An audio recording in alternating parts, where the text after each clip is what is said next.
Hi friends, welcome back.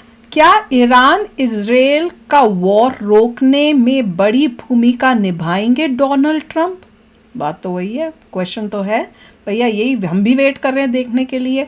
और लग तो यही रहा है कि भाई जिस तरह से ट्रंप ने एक जगह तो ये भी बोला था कि भाई जैसे ये जो बाइडन या जो डेमोक्रेटिक पार्टी है उन्होंने तो बोला इसराइल को कि भाई तुम उनके ईरान के न्यूक्लियर साइट्स को मत करो।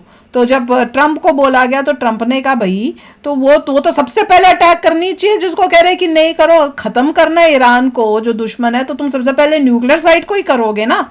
तो वो बात से तो लगता है कि जब वो कहते हैं रोकने का मतलब ये नहीं कि सीज फायर जैसे डेमोक्रेटिक पार्टी कह रही थी, रोकने का मतलब है कि एक ही बारी में सारो मुझे तो यही लगता है। तो आपको क्या लगता है कि क्या करेंगे, मतलब रुकवाने का मतलब क्या है, कैसे रुकवाएंगे? तो आप शेयर करना। तो चलो वीडियो शुरू करते हैं। वीडियो शुरू करने से पहले अगर आप चैनल पर नए हो और आपने अभी तक सब्सक्राइब नहीं किया तो जल्दी से पहले सब्सक्राइब के बटन और बेल आइकन को क्लिक कर लो ताकि आपको हमारे सारे न्यू वीडियोस के नोटिफिकेशन मिल जाएं जैसे हम अपलोड करें। अगर आपको वीडियो पसंद आता है प्लीज लाइक एंड शेयर। चलिए शुरू करते हैं।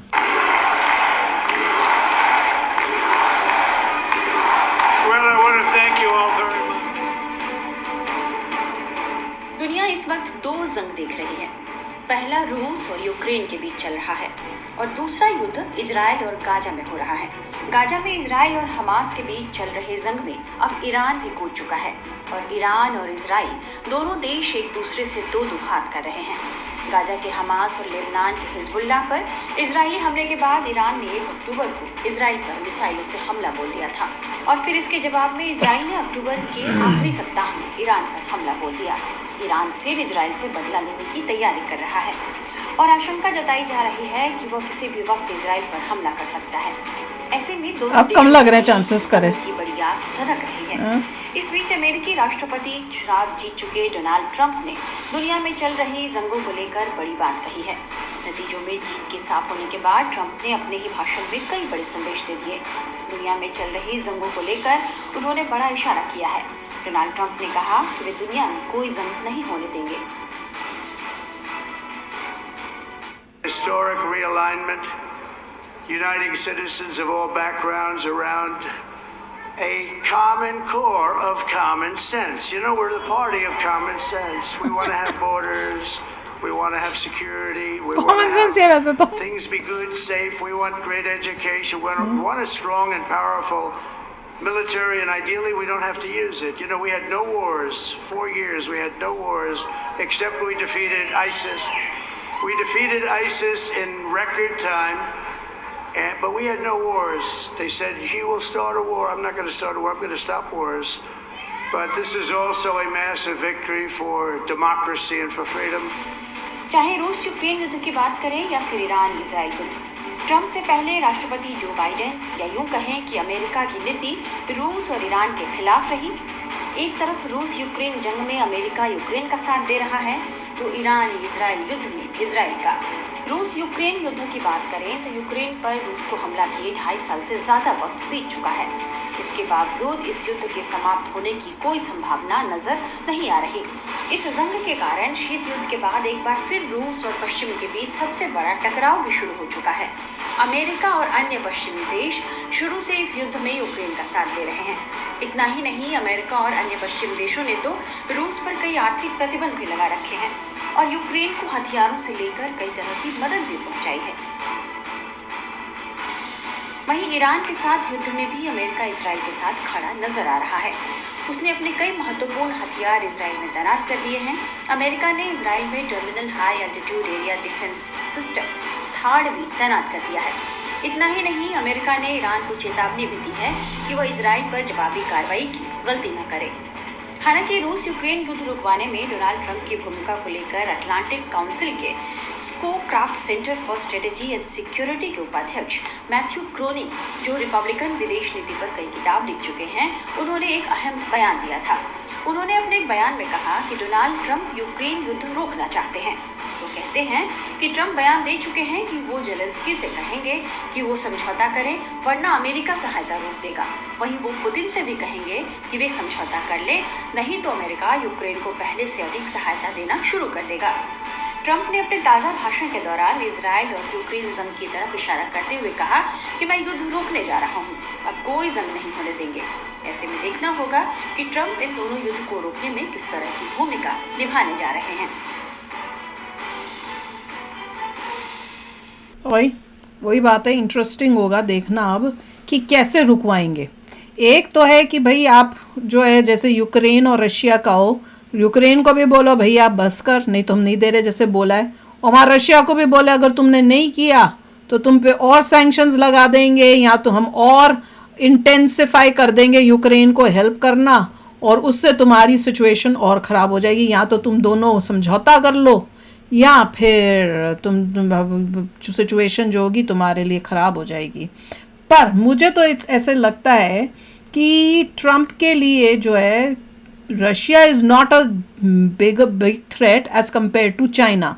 ट्रंप का फोकस होगा चाइना के ऊपर रादर देन रशिया के ऊपर।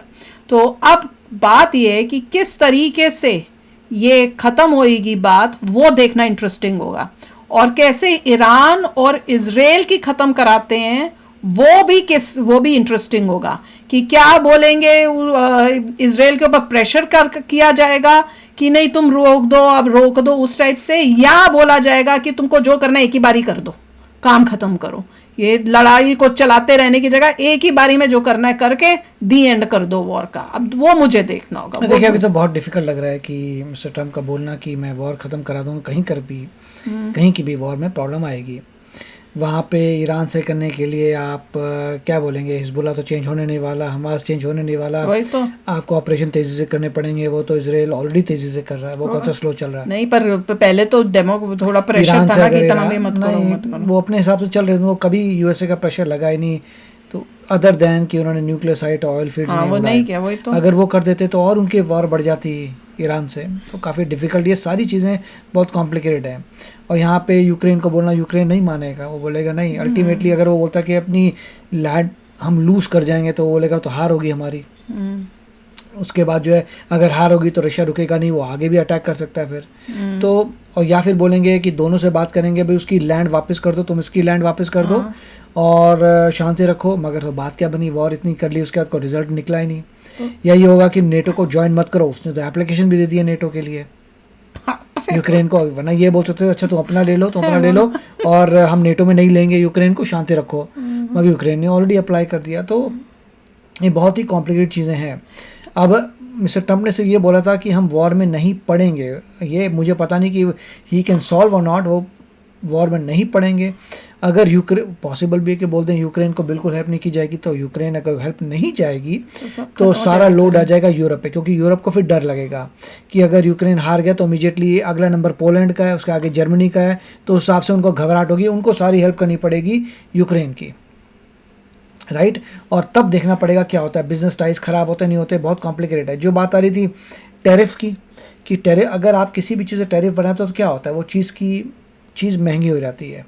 जो चीज़ आप कहीं से भी लेके आ रहे थे उस पर 60% टैरिफ कर दिया, चीज़ महंगी होगी। अगर महंगी हुई जो इन्फ्लेशन कम कैसे करेंगे, तो सबसे तो महंगा हो कर दिया आपने।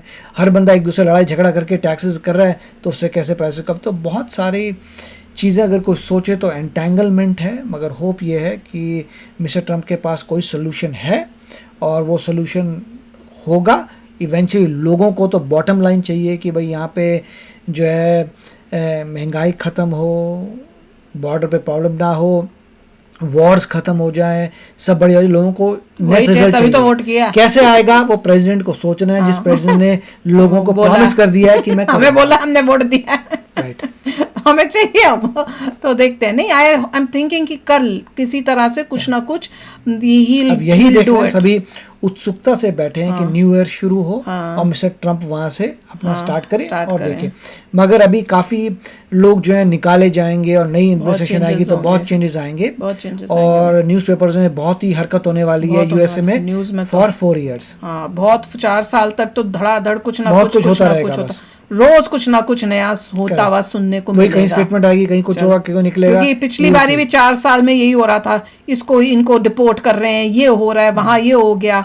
तो नॉन स्टॉप कुछ ना कुछ सुनने को मिलता है। के पास बड़ी न्यूज मिलने वाली है। तो भाई आप भी रेडी हो लो, न्यूज़ की कमी नहीं होएगी एंड होपफुली अच्छी न्यूज़ ही होगी जैसे हम लोग जो है उम्मीद कर रहे हैं। तो आप भी शेयर करना अपने थॉट्स। चलते हैं, मिलेंगे नेक्स्ट वीडियो में बहुत ही जल्द। Till then take care and bye bye. तो अगर आप मेरे इस चैनल पे नए हो तो जल्दी से सब्सक्राइब के बटन को हिट करो और बेल आइकन को क्लिक करो ताकि आपको मेरा जब नया वीडियो मैं लगाऊं आपको उसके बारे में जल्दी से पता चल जाए।